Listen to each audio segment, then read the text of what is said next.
Degree চেঞ্জের 4 নম্বর ক্লাসে সকলকে ওয়েলকাম। আজকে 4 নম্বর ক্লাসে আমরা কি করব, পজিটিভ ডিগ্রিতে রয়েছে একটা সেন্টেন্স, তাকে কি করে কম্পারেটিভ ডিগ্রিতে পরিবর্তন করব, মানে তুলনামূলক করে তুলব। তাহলে ক্লাসটা প্রথম থেকে শেষ পর্যন্ত কিন্তু দেখতে হবে। কোথাও সমস্যা থাকলে কমেন্ট করতে হবে। আগের ক্লাসগুলো যারা করোনি ডিগ্রি চেঞ্জের, সেই ক্লাসগুলো সবার আগে করতে হবে। আমরা রুলস অনুযায়ী কিন্তু সেন্টেন্স গুলো করব। রুলস নিয়ে প্র্যাকটিস করতে করতে পরবর্তী ক্ষেত্রে রুলস এর প্রয়োজন হবে না, রুলস ছাড়াই আমরা করব। তো প্রথমে রুলস অনুযায়ী কিভাবে হয় সেগুলো দেখে নিয়ে বুঝে নিয়ে কয়েকটা করতে হবে। রুলসটা কি, উপরে রুলস লেখা আছে, জিনিসটা বলছি বুঝে নাও। নো আদার দিয়ে যদি কোনো একটা সেন্টেন্স শুরু হয়, পজিটিভ ডিগ্রিতে রয়েছে, নো আদার দিয়ে শুরু হয়েছে, তখন কিন্তু আমরা এই যে সূত্রটা ইউজ করব। একটা সেন্টেন্স পজিটিভে আছে কিনা সেটা চেনার একটা সহজ উপায় হচ্ছে অ্যাজ থাকে, দুখানা অ্যাজ। যেমন দেখো এখানে অ্যাজ রয়েছে, দেখতে পেয়েছো? তো এটা থেকে কিন্তু আমরা বুঝতে পারবো যে এটা হচ্ছে পজিটিভ ডিগ্রিতে রয়েছে। যদি নো আদার দিয়ে শুরু হয় তাহলে আমরা কি করব, প্রথমে লাস্ট সাবজেক্টকে বসাবো। সেন্টেন্সের মধ্যে লাস্ট যে সাবজেক্ট তাকে বসাবো। তো আমি বসিয়ে বসিয়ে করিয়েই তোমাদেরকে একদম ফাইনালি দেখাচ্ছি। দেখো এই যে সেন্টেন্সটা কি দিয়ে যুক্ত রয়েছে, নো আদার।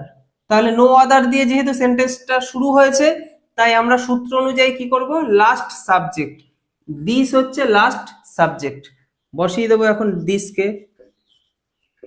বসিয়ে দিলাম, ঠিক আছে। দিস ভার্ব, ভার্ব কোনটা, ইজ, বসিয়ে দিই।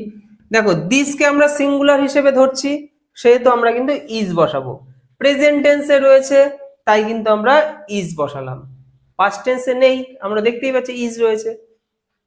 তারপরে কি বসাবো, কম্পারেটিভ ফর্ম। তাহলে এখানে অ্যাডজেক্টিভ হচ্ছে ফাইন, প্রথম অ্যাজ এর পরেই কিন্তু অ্যাডজেক্টিভটা ঢুকে থাকে। তাহলে ফাইন অ্যাডজেক্টিভ, তাহলে এর কম্পারেটিভ ফর্মটা কি, ফাইনার। কি বললাম, ফাইনার, FINER, ফাইনার হচ্ছে এর কম্পারেটিভ ফর্ম। এটা তোমাকে জানতে হবে, এটা বই থেকে পড়ে তোমাদেরকে নলেজে রাখতে হবে। তারপরে কি বসাবো, দেন এনি আদার, বসিয়ে দিই। Than any other, than any other বসালাম। তারপরে কি করব, আমরা প্রথম সাবজেক্ট, এই যে দেখতে পাচ্ছ ফার্স্ট সাবজেক্ট, এটা কিন্তু বসাবো। তাহলে রুলসটা বুঝতে পেরেছো? এই যে এইখান থেকে জিনিসটা আসছে, last subject, verb, comparative form, than any other, তারপরে ফার্স্ট সাবজেক্ট। ক্লিয়ার? তাহলে দেন এনি আদার আমরা বসালাম। প্রথম সাবজেক্ট কোনটা, প্রথম সাবজেক্ট হচ্ছে গিফট, নো আদার তো কোনো সাবজেক্ট নয়, তাহলে এখানে গিফট বসিয়ে দেবো। দেখো সেন্স কিন্তু একই রকম থাকবে, মানে অর্থের কিন্তু কোনো পরিবর্তন ঘটবে না, শুধু একদম সেন্টেন্সটা ট্রান্সফর্ম হয়ে গেল, পরিবর্তন হয়ে গেল অন্য একটা ডিগ্রিতে, কিন্তু সেন্স বা অর্থ কিন্তু সেম। সেন্টেন্সটা এবার আমরা পড়ে বোঝার চেষ্টা করি। This is finer than any other gift. Clear? বুঝতে পেরেছি কিভাবে জিনিসটা হচ্ছে? এটা হচ্ছে অন্যান্য গিফটের থেকে অনেক বেশি ফাইনার, তুলনা করা হলো অন্যান্য গিফটের সাথে। আচ্ছা, এবার ভেরি ফিউ দিয়ে যদি সেন্টেন্সটা শুরু হয় তখন আমাদের রুলসটা কি হবে, ভেরি ফিউ দিয়ে শুরু হলে সেখানে আমরা লাস্ট সাবজেক্ট একই রকম হবে, লাস্ট সাবজেক্ট যেমন আছে তেমন বসাবো, তারপরে ভার্ব বসাবো, তারপরে কিন্তু আমরা কম্পারেটিভ ফর্ম বসাবো। কম্পারেটিভ ফর্মের পরে আমরা দেন এনি আদার বসাবো না, কি বসাবো, দেন মোস্ট আদার বসাবো, তারপরে প্রথম সাবজেক্ট। বুঝতে পেরেছো? এবার যখন অ্যাজ দিয়ে শুরু হবে, অ্যাজ দিয়ে শুরু হবে না, মানে সেন্টেন্সের মধ্যে নো আদার দিয়ে শুরু নেই, ভেরি ফিউ দিয়েও সেন্টেন্সটা শুরু নেই, সেন্টেন্সের মাঝখানে বা মাঝামাঝি ক্ষেত্রে আমরা দেখতে পাচ্ছি দুখানা অ্যাজ রয়েছে, তখন রুলসটা একই রকম সেম। লাস্ট সাবজেক্ট যেমন আছে বসাবো, ভার্ব যেমন আছে বসাবো, তারপরে কিন্তু আমরা নট বসাবো, মানে এইখানে চলে আসবো, নট বসাবো, তারপরে কম্পারেটিভ ফর্ম বসাবো, তারপরে দেন বসাবো, তারপরে প্রথম subject, first subject. Clear? Rules আশা করি বোঝাতে পেরেছি। এবার এই রুলস অনুযায়ী এই দুটো সেন্টেন্স আমরা একটা করে প্র্যাকটিস করে নেব, মানে একটা করে আগে করে নেবো, ব্যাস, তারপরে আমরা বাড়িতে প্র্যাকটিস করব। ঠিক আছে? তখন আমাদের আরো সহজ জিনিসটা লাগবে। এবার এই সেন্টেন্সটাকে আমাদেরকে করতে হবে। আমরা সেন্টেন্স লিখেছি, কি দিয়ে শুরু আছে, ভেরি ফিউ, দেখতে পেয়েছো? 2 নম্বর রুলসটা কিন্তু এখানে কাজে লাগবে। ঠিক আছে, তো 2 নম্বর রুলস কি বলছে, ভেরি ফিউ দিয়ে যখন সেন্টেন্স শুরু হবে লাস্ট সাবজেক্ট বসাবো। গোল্ড হচ্ছে লাস্ট সাবজেক্ট, বসিয়ে দিই। আচ্ছা, এবার কি বসাবো, ভার্ব। এই যে ভার্ব না, এই যে ভার্ব বসাবো এবার আমরা, ভার্ব। তো ভার্ব কোনটা নেবো আমরা, কি আর বসাবো? কখনোই না, গোল্ড তো সিঙ্গুলার, তার সাথে আর বসবে না, কি বসবে, ইজ। প্রেজেন্ট টেন্সে রয়েছে তাই আমরা ইজ বসালাম সিঙ্গুলার হিসেবে, পাস্ট টেন্সে নেই যেহেতু আর দেখে বুঝে গেলাম প্রেজেন্ট টেন্সে রয়েছে। আচ্ছা, ইজ বসালাম। এবার আমাদের কম্পারেটিভ ফর্মটা বসাতে হবে। তাহলে অ্যাডজেক্টিভ হচ্ছে প্রথম অ্যাজ এর পরে অ্যাডজেক্টিভটা ঢুকে থাকে, তাহলে কস্টলি, কস্টলিয়ার, COSTLIER। কি করলাম আমরা, ওয়াইটাকে সরিয়ে দিয়ে IER বসিয়ে দিলাম। ক্লিয়ার? তাহলে গোল্ড ইজ কস্টলিয়ার।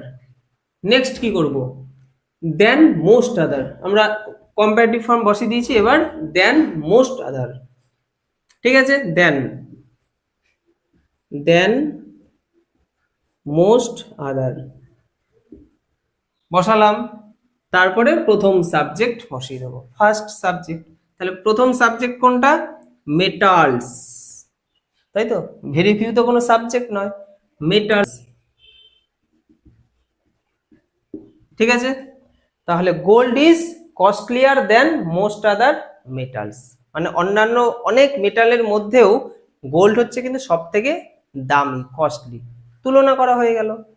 তো আমরা বুঝে গেলাম ভেরি ফিউ দিয়ে থাকলে আমরা কিভাবে করব, ঠিক এই রকম ভাবে।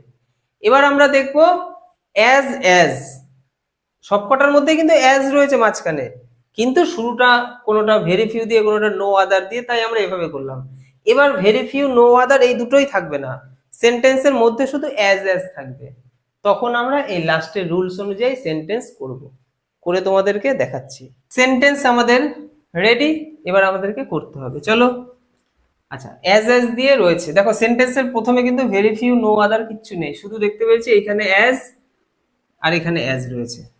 তো এই ধরনের সেন্টেন্স আমরা এই রুলসটা অনুযায়ী করব। কিভাবে, প্রথমে লাস্ট সাবজেক্ট, হিজ ব্রাদার, শুধু ব্রাদার নয়, হিজ ব্রাদার, এটা হচ্ছে লাস্ট সাবজেক্ট, হিজ ব্রাদার লিখলাম, হিজ ব্রাদার। তারপরে ভার্ব বসাবো, ভার্ব কোথায় রয়েছে, ইজ। হিজ ব্রাদারও সিঙ্গুলার, তাই আমরা ইজ বসাবো। টেন্স যেহেতু প্রেজেন্ট টেন্সে রয়েছে, কোনো সমস্যাই নেই আমাদের। আমরা দেখবো এইখানে সাবজেক্টটা সিঙ্গুলার কিনা, সিঙ্গুলার হলে আমরা দেখে নেবো কোন টেন্সে রয়েছে, সেই টেন্সের ভার্বটাকে বসাবো। সিঙ্গুলার হলে সিঙ্গুলার ভার্ব, তাহলে হিজ ব্রাদার ইজ।